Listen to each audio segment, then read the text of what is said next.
صوبې غټې مسایل دي چې په هغه باندې هغه لږ شانته نشاندهي هم کړې ده، خو بیا خلک هغه لږه نشاندهي خلک بیا ورپسې نور هم ډېر څیزونه ځان نه مولیکي چې بهی د وزیر اعلی صاحب دا هم ویل چې موږ بجلي پهله به خپله برابرو بیا به ورکوو، پهله به اوړه خپل برابرو بیا به ورکوو، بیا چې کوم دی نو ګیس به پهله خپله برابرو بیا به ورکوو. دا څیزونه رښتیا دي، په دې باندې به کار مار کېږي؟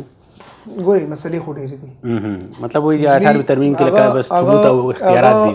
نه، الیمین صاحب داسې خبره کړې وه چې بجلی مونږ په کم قیمت باندې پیدا کوو او ورکوو یې، نو مونږ به په دې باندې د مرکز سره خبره کوو چې مونږ ته خپله بجلی که مونږ ته په خپل قیمت نه میلاویږي خو چې مونږ ته په سبسیډایز ریټ باندې میلاویږي.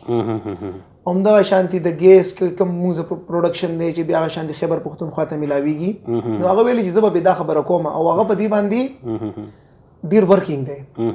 ان شاء الله تعالی په نیکسټ 2-3 میاشتو کې به ان شاء الله تاسو ته رزلټ هم راوځي د دې چې د خیبر پښتونخوا بجلی چې کم دی هغه به ان شاء الله تعالی فرق به په ریټ کې رزلټ به راوځي ان شاء الله.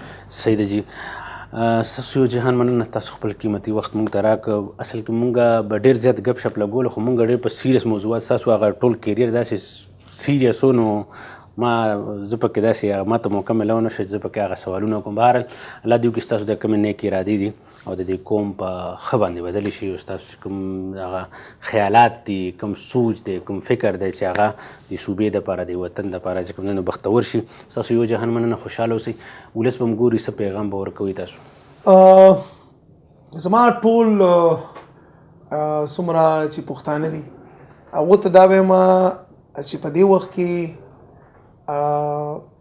نوجوانانو ته خاص وایم چې نوجوانانو مونږ په دې وخت کې په پاکستان کې 15% وي د پاکستان، او په کوم ځای کې چې د یو ملک مختلف څیزونه ګڼل کېږي چې په ملک کې معدنیات دي، په ملک کې انډسټریز دي، د هغې سره په دې ایسټس کې نوجوان هم ګڼلی کېږي. د قومونو خوشقسمتي چې په هغې کې د 50% نه زیات نوجوانان شي.